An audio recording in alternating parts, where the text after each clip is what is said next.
BNP বা অন্যান্য যারা আছে তারা যদি সরকারকে ঠিকভাবে সাহায্য করে তাহলে হয়তো সরকার আরো ভালোভাবে কাজ করতে পারবে। মোহাম্মদ ইউনূসের হচ্ছে গিয়ে as soon as possible তার হচ্ছে গিয়ে নির্বাচনটা দিয়ে আসলে সরে যাওয়া উচিত। কারণ এই তিনটি কাজ করতে না পারেন তাহলে তো এটা আমরা ব্যর্থ হয়ে যাবো গা। দেশে টানটান উত্তেজনা বিরাজমান এমন সময় আমরা শুনতে পেরেছি প্রধান উপদেষ্টা ডক্টর মোহাম্মদ ইউনূস বিভিন্ন দলের নেতাদের সাথে বৈঠকে বসেছেন। আজকে আমরা কালের এই নিয়মিত আয়োজন জনতার কণ্ঠে চট্টগ্রাম বিশ্ববিদ্যালয়ের শিক্ষার্থীদের মতামত জেনে থাকবো।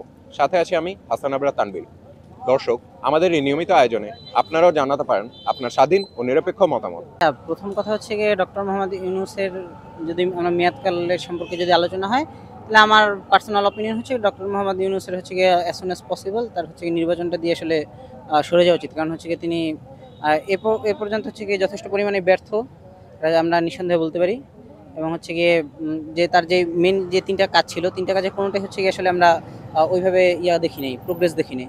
তো সেক্ষেত্রে বিভিন্ন রাজনৈতিক দলের সঙ্গে যেহেতু সে বসতেছে, তো তাদের সাথে আলোচনা করে তাদের হচ্ছে গিয়ে পছন্দ মতো সময়ে যদি হচ্ছে গিয়ে অ্যাটলিস্ট নির্বাচনটা সুষ্ঠুভাবে সম্পন্ন করা যায়, তাহলে সেটা হচ্ছে গিয়ে আমি মনে করি সবচেয়ে বেশি ফলপ্রসূ হবে। জুলাই আন্দোলনের পর থেকে ডক্টর মোহাম্মদ ইউনূস সরকার প্রায় 9 মাসের মতো ক্ষমতায় আছে। তো 9 মাসে হয়তোবা দৃষ্টান্তমূলক সেরকম কোনো উন্নতি হয় নাই, কিন্তু দেশের অন্যান্য যেসব ক্ষমতা কেন্দ্রবিন্দুতে যাওয়ার জন্য অথবা যারা যেতে চাচ্ছে তারাও সেভাবে সরকারকে সাহায্য করছে না।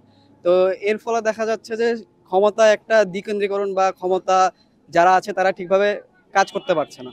তো যারা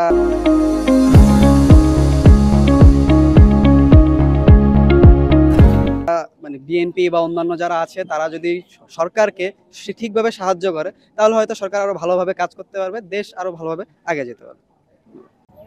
দেখেন, ডক্টর মোহাম্মদ ইউনূস প্রধানত গদিতে বসছে, আমরা বসাইছি হচ্ছে তিনটি কাজের জন্য: বিচার, সংস্কার, নির্বাচন। তো উনি যদি এই তিনটি কাজ করতে না পারেন তাহলে তো এটা আমরা ব্যর্থ হয়ে যাবো গা। কারণ আমরা জুলাই আন্দোলনের মাধ্যমে কিন্তু তাকে গদিতে বসিয়েছি আমাদের এই কাজগুলো, আমাদের এই পারপাসগুলো সার্ভ করার জন্য। তো এখন আমি চাই উনি নির্দিষ্ট সময়ের মধ্যে ওনার বিচার কার্য সংস্কার করে একজন নির্বাচিত সরকারের কাছে তার দায়িত্বটা হস্তান্তর করে। মতে ডক্টর মোহাম্মদ ইউনূস স্যারের নামা উচিত না। কারণ আমি যেটা মনে করি, বাংলাদেশের আরো অনেক সংস্কার কাজ বাকি আছে, এবং বিভিন্ন খাতে, এবং বাংলাদেশের আরো অনেক উন্নতি সাধন করা বাকি আছে, যেটা আমার মনে হয় না ওনার থেকে ভালো কেউ করতে পারবে বা আমাদেরকে ভালো একটা প্লেসে নিয়ে যেতে পারবে। তো আমার যেটা মনে হয়, ওনার আরো 5 বছর কমপক্ষে দায়িত্বে থাকা উচিত এবং বাংলাদেশকে একটি অন্য পর্যায়ে নিয়ে যাওয়া উচিত। ডক্টর মোহাম্মদ ইউনূস স্যার আন্দোলন পরবর্তী সময়ে বাংলাদেশে যেভাবে হাল ধরেছে, ওই মুহূর্তে তিনি একজন মহান নেতৃত্ব দিয়েছে আমরা দেখতে পাচ্ছি।